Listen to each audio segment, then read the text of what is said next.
दल माने 4 दल का, 4 पंखुड़ियां उसमें है। एक पर मन को बिठाया काल ने, एक पर बुद्धि को बिठाया, एक पर चित्त को बिठाया, एक पर अहंकार को बिठा दिया घेर करके। यह जीव मेरे चंगुल से, मेरे फांस से, मेरे जाल से, मेरे राज से निकल करके निज धाम ना जाए। चारों को आदेश दिया रोक करके रखना। चारों की लगाम डोर 4 लोगों के हाथ में पकड़ाया। बड़े बड़े लोगों के हाथ में, बड़े सबल और प्रबल है वो। मन की डोर किसके हाथ में पकड़ा दिया? माया के हाथ में। बुद्धि की डोर किसको पकड़ा दिया? विष्णु भगवान के हाथ में जो पालन करता है। चित्त की डोर किसको पकड़ा दिया? ब्रह्मा जी को। और अहंकार की डोर शिव जी को पकड़ा दिया। समझ लो, 4 लोगों को बिठाया जब ये जो है काल ने, तो 4 लोगों का पहरा लगाया और चारों की डोर 4 के हाथ में पकड़ा दिया। अभी भी चारों के पास ये जो पाप कर्म की कालिमा है, गंदगी है, ये जमा होती है। ऑटोमेटिक व्यवस्था है। जैसे यहाँ ज्यादा हुआ, खट से उड़ेगा अपने आप, कोई देख नहीं पाता है इसको। यहाँ से निकला और उड़ करके काल निरंजन भगवान के कर्माशय में जा करके संचित कर्म में जमा होता रहता है वहाँ। लेकिन जब यह जीव आता है सत्संग में और सत्संग के शब्द की ठोकर पड़ती है, तो यह कचरा साफ हो जाता है, हो जाता है। तो मेरी उदाहरण है, सत्संग जल जब कोई पावे और मैं लाई सब कटी कटी जाओ। ये तो गोस्वामी महाराज ने मानस में लिखा। महात्मा कबीर साहब जो आखिरी समय पर आपके बगल में घर में ही आए, मगर यहाँ से बहुत दूर तो नहीं है। कई बार मुझसे मैं सफल रहा हूँ कि एक बार देख लूंगा स्थान को पहुँच नहीं पा रहा हूँ। कई बार से कोशिश कर रहे हैं कि यहाँ तक आते हैं तो मैं घर चले जाए, लेकिन नहीं पहुँच पा रहे हैं। जिस दिन मालिक का मोड़ हो जाएगा पहुँच जाएंगे। जो कलयुग के प्रथम आदि संत कहे जाते हैं, जिन्होंने आकर के शब्द मार्ग को खोला, शब्द भेद का मार्ग सबसे पहले किसने खोला? कबीर साहब। अब वो अपने भजन के माध्यम से सत्संग की महिमा कितनी बड़ी बता रहे हैं कि भैया सत्संग का दरिया नहा लो, जिसका दिल चाहे जमामल पाप कर्मों का। एक शब्द को गौर से सुनेंगे। किसकी गंदगी सत्संग में छूटती है? जो पाप कर्म के दाग अंतःकरण में है। कि जमामल पाप कर्मों का छुड़ा लो, जिसका दिल चाहे। हजारों रत्न है कीमत भरे आले से आले हैं। रत्न जैसे हीरा है, जवाहरात है, पन्ना है, पोखराज है, ये जो पत्थर होते हैं बहुत कीमती होते हैं। इतना बड़ा हीरे का पत्थर आप खरीदोगे करोड़ों रुपया लग जाएगा, करोड़ों लाख में नहीं मिलेगा इतना बड़ा पत्थर। यहाँ कबीर साहब सत्संग का एक एक शब्द कितना मूल्यवान होता है, कितना प्रभावशाली होता है, कितना बड़ा परमार्थी लाभ देने वाला होता है। सत्संग का एक एक शब्द, एक एक हीरे जवाहरात जो कीमती पत्थर है, उससे भी कीमती एक एक शब्द बता रहे हैं। अब 2-2.5 घंटे 3 घंटे में पता नहीं कितने हजार वर्ड निकल रहे हैं, शब्द निकल रहे हैं। वही कह रहे हैं कि हजारों रत्न है कीमत, एक एक शब्द को एक एक रत्न के बराबर का है, उससे भी बढ़कर के लाभ देने वाला। हजारों रत्न है कीमत भरे आले से आले हैं। लगा इसमें जरा गोता उठा लो, जिसका दिल ने भी गाई, बहुत कुछ इसकी है महिमा। यानी सत्संग की महिमा का वर्णन सारे संतों ने, महात्माओं ने, ऋषि मुनियों ने किया है कि ऋषि मुनियों ने भी गाई, बहुत कुछ इसकी है महिमा। लिखा हर पोथियों में है पढ़ाओ, जिसका दिल चाहे। न ऐसा और तीर्थ है जगत में दूसरा कोई, गया हरिद्वार में जाकर समझ लो, जिसका दिल चाहे। अष्टकवि साकार है कि इसके समान दुनिया में कोई तीर्थ ये नहीं है, ना ऐसा और तीर्थ है जगत में दूसरा कोई। इतनी आसानी से आप घर बैठे अपने गांव घर में पड़ोस में ही इस ज्ञान सरोवर में चाहो तो मज्जन यानी स्नान कर सकते हो। लेकिन हाय रे दुनिया, ऐसा माया का प्रभाव। लोग सोचते हैं भैया ये जयपुर वालों का कार्यक्रम है, हम काहे को जाए। ये सबका कार्यक्रम है। उसी मालिक ने सबको पैदा किया, सब उसकी संतान है।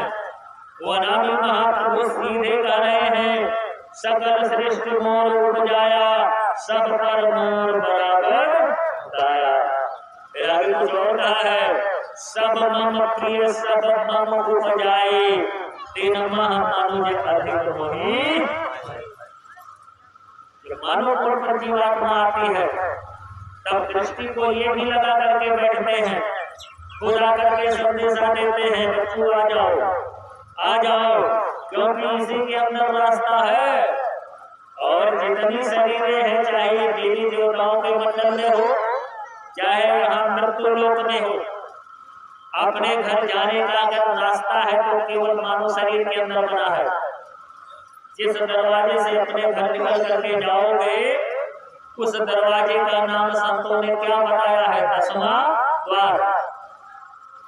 वो 10वां दरवाजा कहाँ लगा है? किसी आज्ञा चक्र में जहाँ जीवात्मा है, ठीक इसके सामने वो अंदर अंदर वो रास्ता निकला है।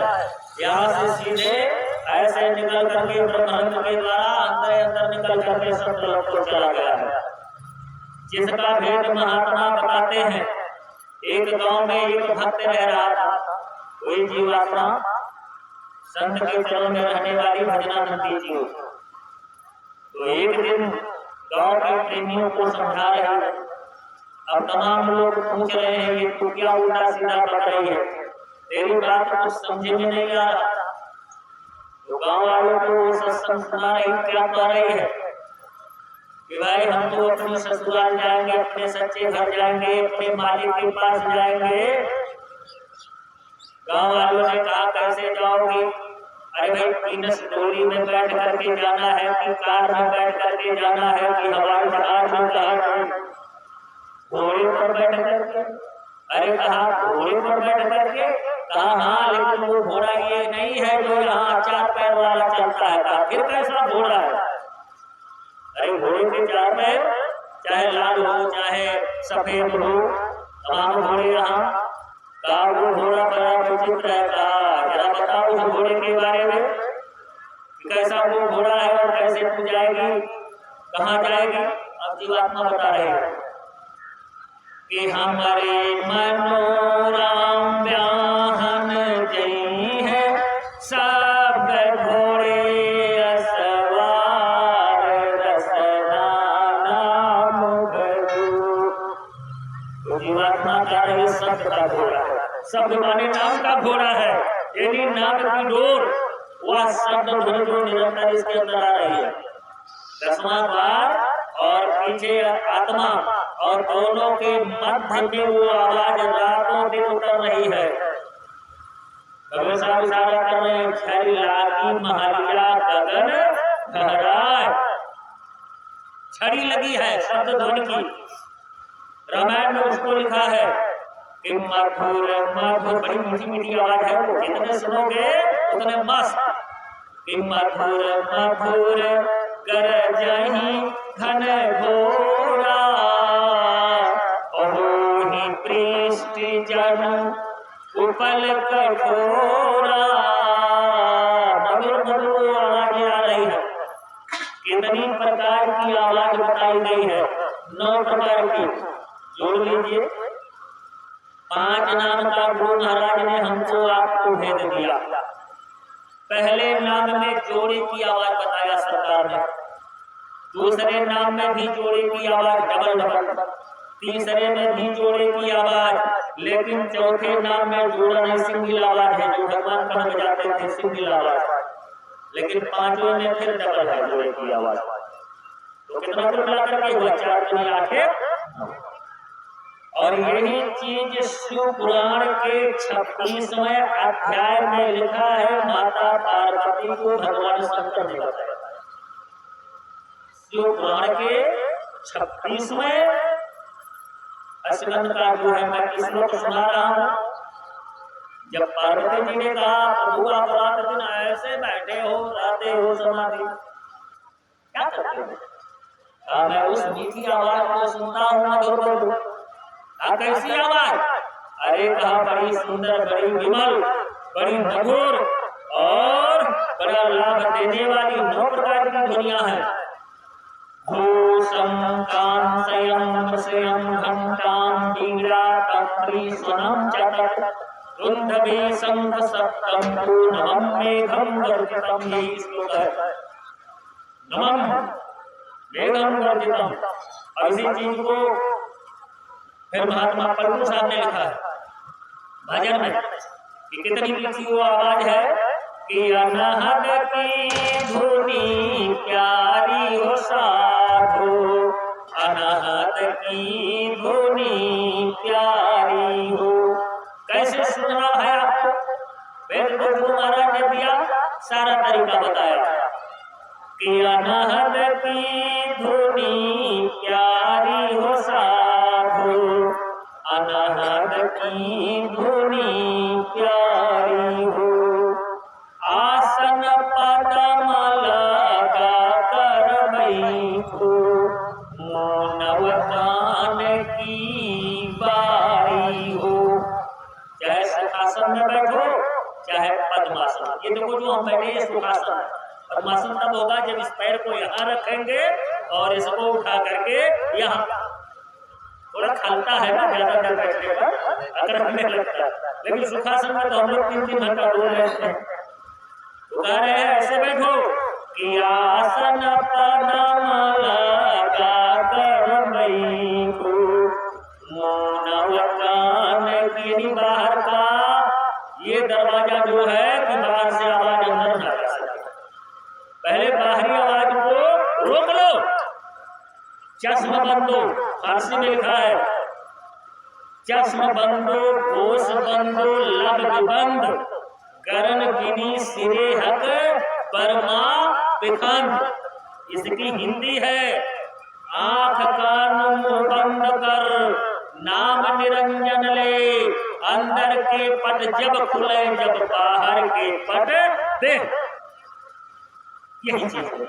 तो कहा आसन पदम लगा कर बैठो, मानव कान की बारी हो। पहले तो नीला नीला नीला मिली मिली जुली नाना प्रकार की आवाज। जब शुरू में अभ्यास किया जाता है तो जब बाहर से ये कान में उंगली डालोगे तो हाना हाना हाना हाना सन सन सन सन खान नाना प्रकार की ध्वनियां। अब उसी में हमको आपको उस आवाज की तलाश करनी है जो प्रथम नाम की गुरु महाराज ने बताया। जो पंडित लोग कथा में बजाते हैं यो यो, और इसके बाद मुंह से बजाया जाता है। अभी बता रहे हैं आप वो क्या है कि आसन पदम लगा कर बैठो, मानव कान की बारी हो। पहले तो रीला रीला रीला न्यारी न्यारी हो। घंटा शंख मृदंग सरंगी बंसी कीन सूरी कि घंटा शंख मृदंग सरंगी बंसी कीन सुनारी हो। पलट दास संतन बलिहारी हम करुणारी न पारी हो। ये दया करके और शब्द के घोड़े पर चढ़ा करके पार करता। अब वही जीवात्मा यहाँ वर्णन कर रही है गांव वालों के बीच में कि हमारे मनोराम व्याहन जई है शब्द घोड़े असवार रसना नाम भजो। अरे शब्द घोड़े असवार रसना नाम भजो। जगमग ज्योति के मौर विराजे हंसन चली कतार। जगमग मौर यानी परम प्रकाश जीवात्मा के लिए बहुत रोशनी है इसके अंदर और उसी जीव को शब्द के डोर पर चढ़ाना है कि जगमग ज्योति के मौर विराजे हंसन चली कतार रसना नाम भजो। गाँव के पूछत लोग लुगाई जय हवक करे द्वार रसना नाम भजो। अरे अजब नगर को ब्याहन जइबे शब्द घोड़े असवार रसना नाम भजो। सतगुरु हमका भेद बताए जइबे दसवें द्वार रसना नाम भजो। गुरु महाराज ने बताया कि शब्द को पकड़ और इस दसवें द्वार से निकल करके रास्ता यहाँ से है और चढ़ जाओ ऊपर को। रूह करे महराज कुफर का खोल गुलाबा। रूह करे महराज कुफर का खोल गुलाबा। किसो रोजा रहे अंदर में साथ दिखावा लामकान में रफ को पावे पलटू। गुलाबा माने कुंडी होती है और कुफर माने दरवाजा होता है। तो 10वें दरवाजे को काल पुरुष ने बंद कर दिया। जैसे देखा कि यहाँ से रास्ता पिताजी ऐसा निकाल रहे हैं कि मैं इतनी मेहनत करके तपस्या के बल पर मांग करके लाया हूँ इन जीवों को और कहीं से रास्ते से जीव निकला तो मेरा सारा ब्रह्मास्त्र फेल हो जाएगा, सारा फंदा मेरा टूट जाएगा, आजाद होकर के ये निकल जाएगा। तो सोचा रास्ता जहाँ से है उस दरवाजे को ही बंद कर दिया जाए, तब कैसे जाएगा। तो कहा त्रिपुटी मध्य बसा निरंजन मूला दसवा वज्र कपाट लगा दिया। काल पुरुष ने क्या किया, वज्र कपाट यानी 10वें दरवाजे को एकदम लॉक कर दिया, बंद कर दिया, डांटा जोर से। पिताजी ने सतपुरुष महाराज ने डांटा जोर से, कहा बेटा निरंजन ये क्या कर रहे हो। अरे तूने सुना नहीं ये भजन भक्ति का वादा कर रहा है माँ के पेट में, किसका बता जी भजन करते ना। अगर वो भजन करेगा तो हम उसको फिर वापस अपने वतन को बुला लेंगे। लेकिन तू बड़ा बेईमानी कर रहा है। जहाँ से मैंने रास्ता निकाला जिस दरवाजे से और उस दरवाजे को ही बंद कर दिया।